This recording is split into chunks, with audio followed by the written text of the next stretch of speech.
Track day tayo mga Kitty Pies. Labas natin ang totoong lakas nito.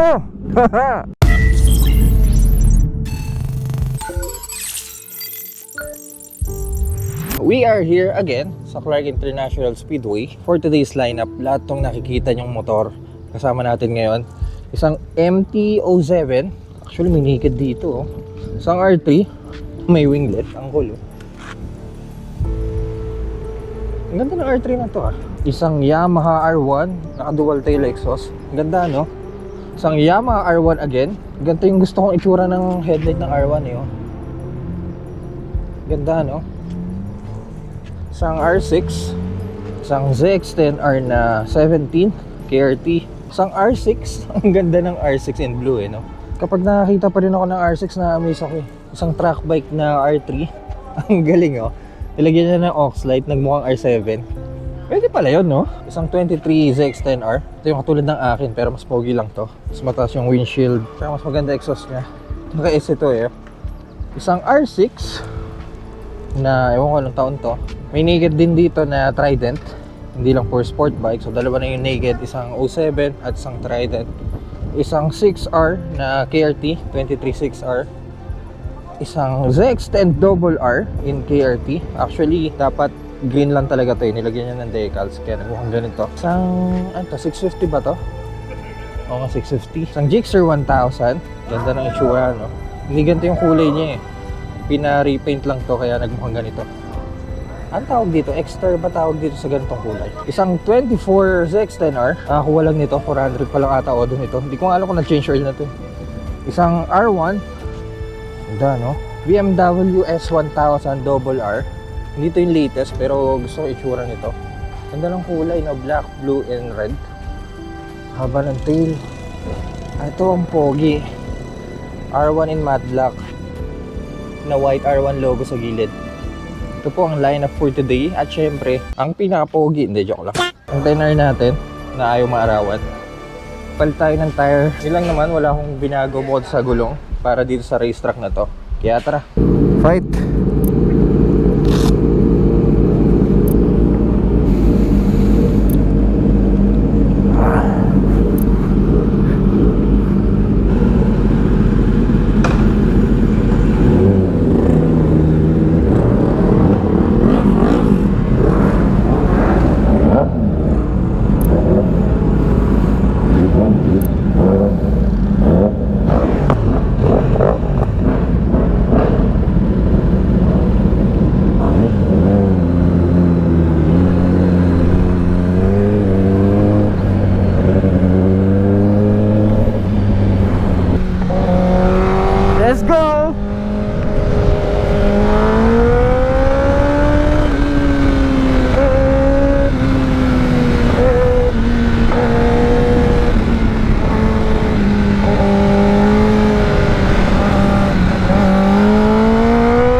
Sa likod ko ba siya? Sa likod ko ba siya? Ano ba?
ng gas? Patingin? Yun lang. Wala, uling ikot mo na yun. Tingnan yung gulong natin guys, oh. Grabe, no? Totong toto eh. Yung harapan kaya. Woo! Albong gilid. Panalo. Guys, mahal na mahal ko tong motor na to. Hindi ko pagpapalit to. Amen? Amen. Pagod na mga kitipais, kaya note-note na lang tayo.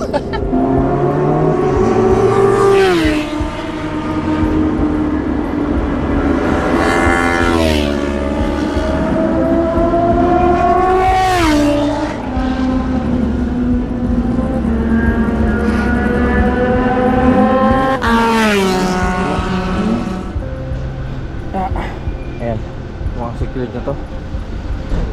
Hindi naaalog to. Nice. Actually, itong video na to tungkol lang sa racetrack natin na ay paano na-improve kumpara sa unang punta ko dito kasama si Kenji at tinuruan tayo ni coach namin. At kung mahilig kayo sa mga ganitong content, huwag kayong mag-alala dahil nasa tamang channel kayo. So make sure to press the subscribe button dyan sa baba. Kaya mga kitipais, mag-iingat po tayo palagi sa daan, lalo na kapag nakamotor tayo at dito sa racetrack ang punit. Kaya mga kitipais, see you sa next content.